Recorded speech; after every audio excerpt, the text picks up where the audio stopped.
Hey guys, today I'm going to show you how I bleed the cooling system on my rear mounted radiator in my Miata.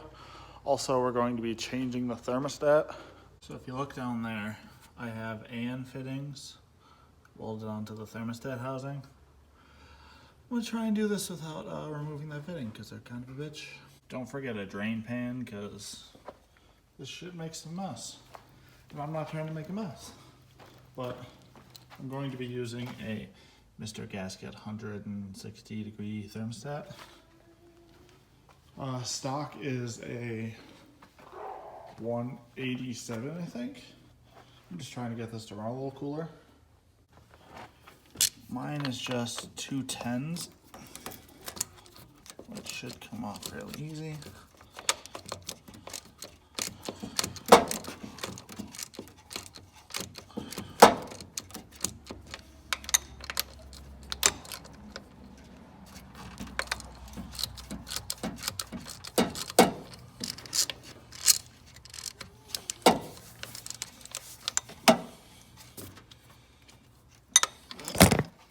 Oops.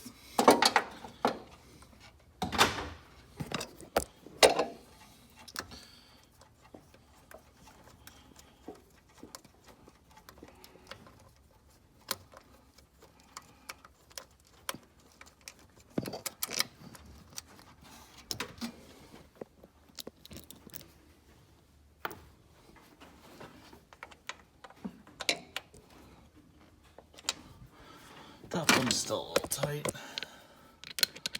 Just a little bit more love.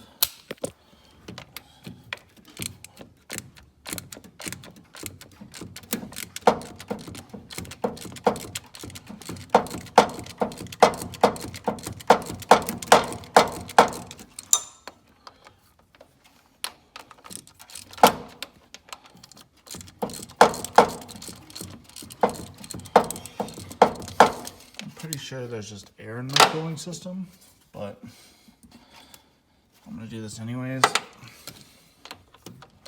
I don't know, peace of mind.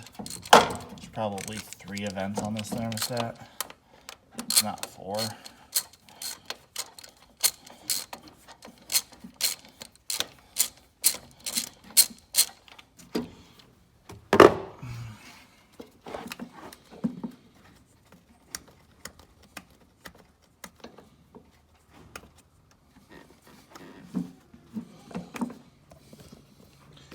Come back when this is all out. So upon pulling it out, it doesn't really look bad, but I feel better about replacing it.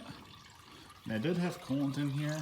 I probably shouldn't have, but we're gonna replace all this with water. So just slide it on there and stick her back in the hole.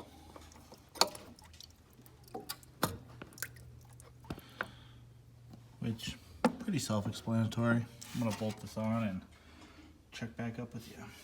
I struggled a little bit to get that back on, but it's together. I don't know, probably should have just cut these zip ties. It would have been easier to like fish back in, but I don't know. I make bad life choices all the time. So now I'm gonna show you how I bleed the system, which I have this fancy funnel that I got from Mac Tools, which I overpaid. You can get them cheaper on Amazon. I think I paid like $53 for that. You definitely get them cheaper on the internet. This funnel is actually really easy to use. All you have to do is get the right height adapter, and then all you have to do is just match the cap. Put the rounded one on, and I like to get this little extender thing and then raise the funnel up as high as it will go. You know, gravity and stuff will make this bleed easier. I'm gonna start with adding the water wetter. Supposedly it does wonders. I've never used it before, so here we go.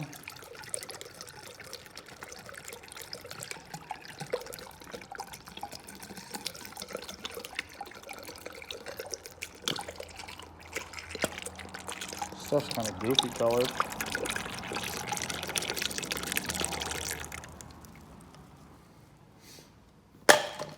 So at my house, we have a well, and I'm not about to put well water in my cooling system. So from work, I filled up a gas can full of water. So we're gonna give that a try.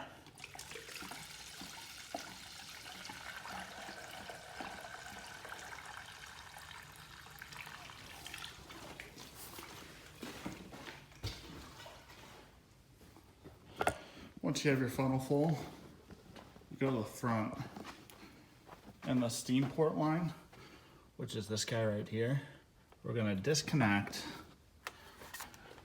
and then a bunch of air will start coming out. Once it's out, we're gonna put it back on. And because I'm an idiot, I struggled with this clamp for way too long, but it makes the most satisfying noises when you pull it off.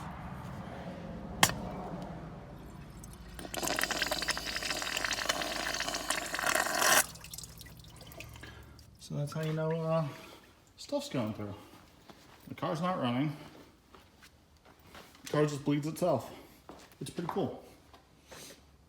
Doing it so all the air's out. Plug up one, do the other.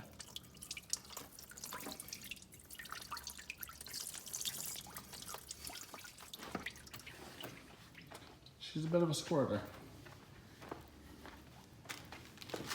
Now realizing that I probably shouldn't have put the water wetter in first.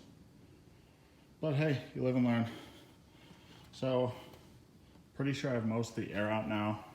I'm gonna start it up, get it to temp, and see what happens.